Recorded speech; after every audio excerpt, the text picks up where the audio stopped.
President Trump heaping some praise on his Justice Department today for suing California over its shielding of illegal immigrants.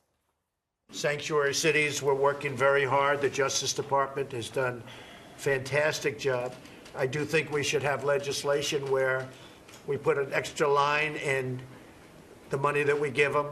You want the money, you can't have the sanctuary cities. What the mayor of Oakland did the other day was a disgrace, where they had close to 1,000 people ready to be gotten. She went out and warned them all, scatter.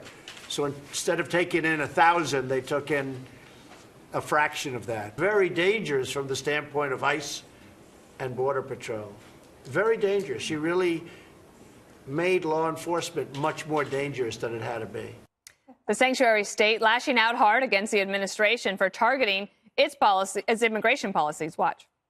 How dare you vilify members of our community by trying to frighten the American public into thinking that all undocumented residents are dangerous criminals. The Attorney General is trying to distract the American people from a failed immigration system by painting a racist broad brush of our immigrant community as dangerous criminals. It's a bad idea for him to start talking about anything to do with the history of slavery or Reconstruction or the Civil War in the United States. His credibility is pretty much shot on those issues. California represents the future, and they don't like it, but there you go. The president plans to visit California next week for the first time in office. Should be an interesting trip, Kimberly. Yes. Okay, so are we going to ignore the obvious? Well, we all wore blue in solidarity for something that we will maybe explain later, or we just forgot. Anyway, and one of us looks like a Smurf, not me. One of us looks like Grover. That would be me. And Kimberly looks fabulous. She is the one who wore it better. We want you to write us, right? Yeah. Who wore it best? Well, we know who wore it best. It's obvious. Okay. Anyway, so President Trump is going to California. He's going, and I think that both political bases, the left and the right, that this is the issue where they are not going to agree. And so they do what a lot of people do when they can't agree. Kimberly, they're going to court. They are going to court. Who's going to win? Yes. Well, it's this is what happens, right? And so California has obviously been, and all of its leaders, from the governor to the lieutenant governor, quite aggressive against President Trump, aggressive against his immigration policies. You have mayors making protests, warning illegals if there's about to be a raid, etc. So you also have them wanting to sue him environmentally about the wall, taking a lot of heat about that. And everybody who's running for office for governor next feels the same way and wants to sue. Okay, I don't think that's going to work out very well for them. What I like about President Trump is he's not shying away from any kind of adversity. He's going to go there. He's going to make his opinions known. He's going to check and see what's going on. I think it's going to be contentious. There'll probably be protests, etc. But ultimately, I believe he's going to prevail on this issue. And Greg, California, while of course its politics mostly lean left, there are a lot of conservatives and Republicans that live there that probably agree that at least on the sanctuary city issue, and maybe even the wall, that it's a good idea. Yeah, well, no, it's kind of we touched on this yesterday about, if you're Californian, do you want your far left leaders to equate this kind of issue with an issue that led to civil war? I mean, when they're bringing up slavery or when you're bringing up any kind of civil rights, to take this, are you as a Californian okay with far left activists basically drumming up an issue to a point where it could lead to violence? That is absolutely nuts. Yet they're doing it. And I think I mentioned it yesterday that, talking about our past, our Civil War, slavery, 600,000 people died in the Civil War.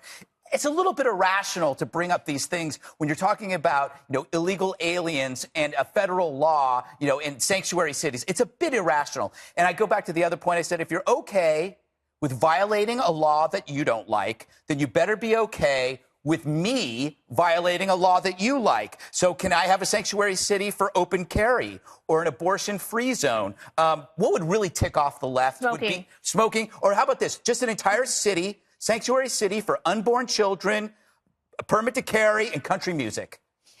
Well, country music? Yes. That would drive left-wing activists in California I'll let crazy. you have your own sanctuary city for death metal. Yes. And then no one will come visit. Yes, a sanctuary city for alone, Slayer. And it'll be better for you. Yeah. Right. If you're with me, America, let me know. Charming music choice.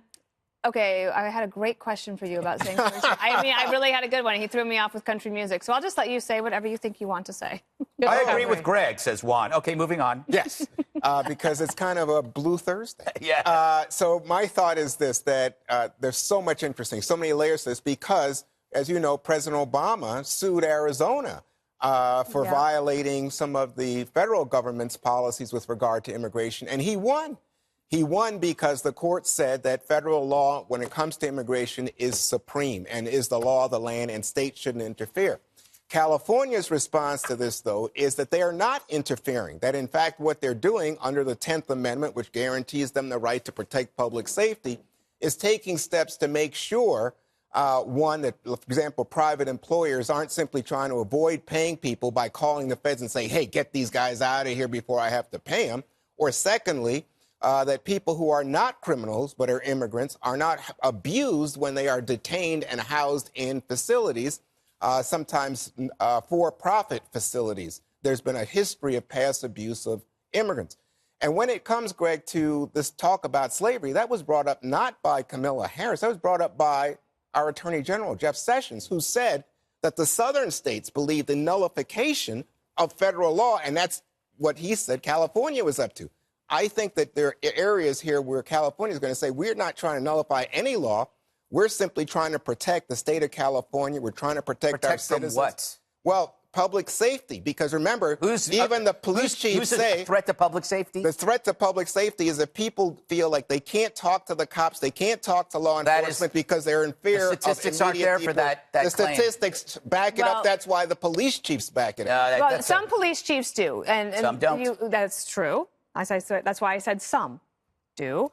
What do you think of this, Jason? Because when you were in Congress, this whole issue, when President Obama sued Arizona, that all took place at that time. One of the most infuriating hearings that I held was when we had the victims of the crimes from the criminal element.